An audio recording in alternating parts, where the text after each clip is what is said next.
All right, guys, we got offensive coordinator Mike Sanford. Go ahead and open up to questions. Mike, what did you think of the offensive performance the other day? And I know, noticed against Ole Miss, you guys kind of used that shift in motion a little earlier, but against this Colorado State, it seemed like you guys came out up tempo. What did you think of the up tempo? I loved it. I thought in terms of the performance, we had some long fields to work with. I think we had 3 drives that started inside our 10-yard line, so the yards were there. And talked about it last week and reiterate it. I mean, our job as an offense is not to produce, close to 700 yards. It's to produce a ton of points, and that's what we're aiming to do, is to finish more drives, finish inside the 5, and that's against good defenses and against teams that are stout up front. I mean, that's a challenge. You got to be able to finish drives inside the 5, and every drive that we have, and we do put all that work in, make a ton of plays to get down there. We got to finish with touchdowns, and that's going to be another emphasis this week. I thought we got better, obviously, from week 1 to week 2 in that regard. But our job is to score points, and we got to finish drives in the end zone. So in terms of the shifts in motioning and the tempo, I think the thing that's great is we have the ability, just like we talked about in the off season, to be able to change from week to week and from play to play and from series to series, and we did that, just really looking back at the first game, I mean, there were some things we did really well, with moving our tight ends, moving our receivers, shifts, motions, some funk, and try to create a little, either a mismatch somewhere or, try to find situations that put the defense in conflict. And then against Colorado State, we felt, they're a team that if you shift in motion, they're just going to stand there and look at you. They're not going to move a whole lot themselves. So we just wanted to be sound and have our best plays going forward and play quickly. And I think the theme of that game was to play fast, play smart, play without any reservation. And I think for the most part, I think we did a good job of that. You look at that ground game. I mean, you had a chance to kind of work with these guys for 2 games now, or see them in action for 2 games. How honest do the pieces that you guys have make a defense, from putting Shane in motion or throwing him around on a reverse, or even Grant's ability to take off and run?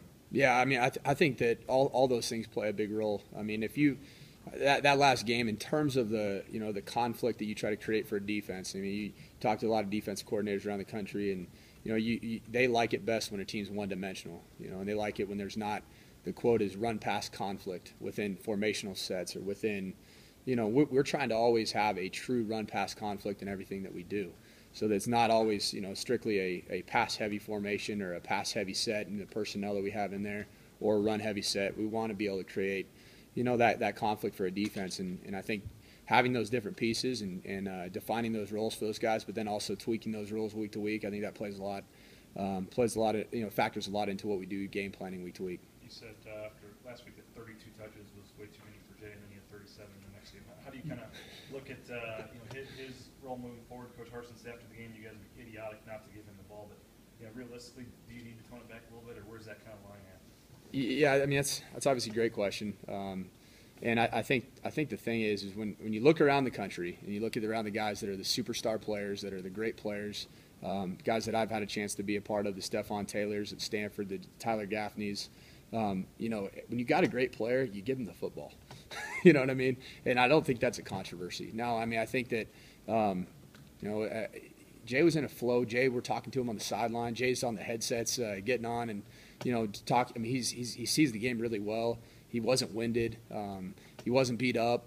Yesterday, we're here the day after the game. Shoot, it was a bit dang near, it wasn't even 12 hours afterwards because the game got done, on a Sunday instead of on a Saturday.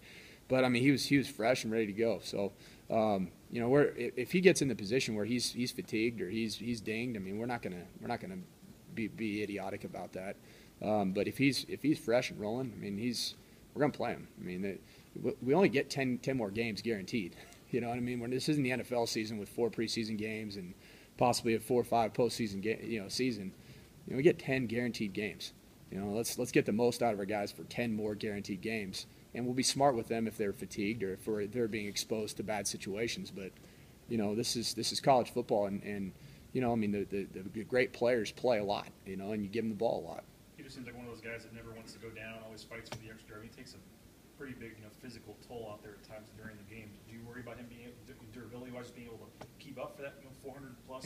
Jay's a big guy. I mean, he's a big physical tailback. And at times there are some awkward finishes at some of his runs. There's no doubt about that. But when you talk to Jay, and we're gauging him out there. If he doesn't look fresh on a particular run, then we're going to put somebody else in. We did that. I think the thing that's overlooked right now is that in the passing game we targeted 6 different receivers, wide receivers. We targeted, we threw to our tight end, and then we played 3 tailbacks in that game. And we gave 3 tailbacks carries, and we threw to 2 tailbacks. So you're getting a lot of guys involved in the plan. You're not distributing those carries and those touches exactly evenly, but I mean that's also just the nature of where Grant's reads are taking him. And so I think for us is I think we have good backup tailbacks. I really do, and I think they do some good things. And you saw some of that from Jack. You saw Devin put his foot in the ground, and get some positive yards. So those guys will get more. What kind of improvements you see in Grant from week 1 to week 2? Oh shoot! I mean, just so many. I thought he saw everything really well. Saw the defense well, saw the coverages well, made good decisions.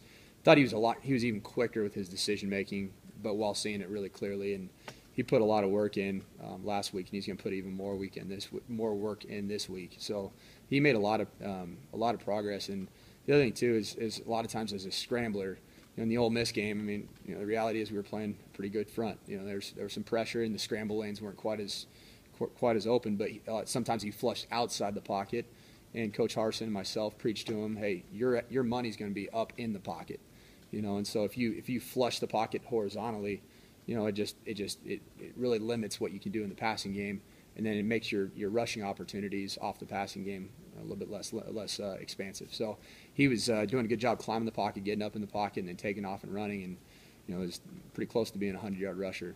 Both in design runs and also some runs that he improv'd. And I thought he did a good job making those decisions. Far fewer carries for Shane. What did they do to take him away? I think they played the perimeter a little bit more honestly than Ole Miss did. I think Ole Miss was packed it in there a little bit more, and so just the way that the defense, just predicated upon that. The perimeter was more sound in terms of the way they were trying to defend us. So, we're not going to just run the same exact schemes week to week. It's always going to be dictated on what we see on tape, and then throughout the course of the game, we make our adjustments. And I thought Shane was more involved more traditionally as a receiver than he was in the first game.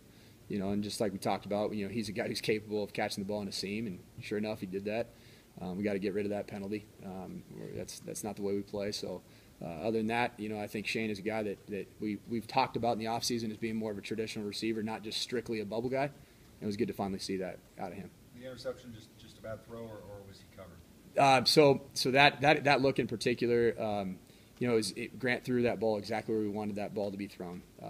It was Matt kind of got shoved down in there a little bit, and he threw it to the spot that we work all the time, and just the defensive back made a good play. I think it was their nickel, might have been their safety, but he did a good job shoving him in the back, and then made an acrobatic play in the end zone. Those are the plays in general we just have to avoid, especially down there inside the 10-yard line. What's the answer there? Not throw it then, or just kind of went wrong? And Yeah, I mean, I think the answer is, is if it doesn't look good, just throw it, throw a field goal with your arm. You know what I mean? Just because you're down there that tight, you always have one possibility, and that's just to throw it away. It was a bang bang play. When he threw it, he hadn't been jostled. Matt Miller hadn't been jostled on the route, so he threw it to a spot where Matt was in a good position, and it ended up getting bumped right as he was throwing it. What goes through the mind of an offensive coordinator when you see your trigger man take the type of shot that Grant did early in that game? Well, that kind of shot right there, I didn't see it. I was looking down at my next play call. I obviously heard about it, and I think the number one thing is always just making sure he's fine. He's making sure he's okay.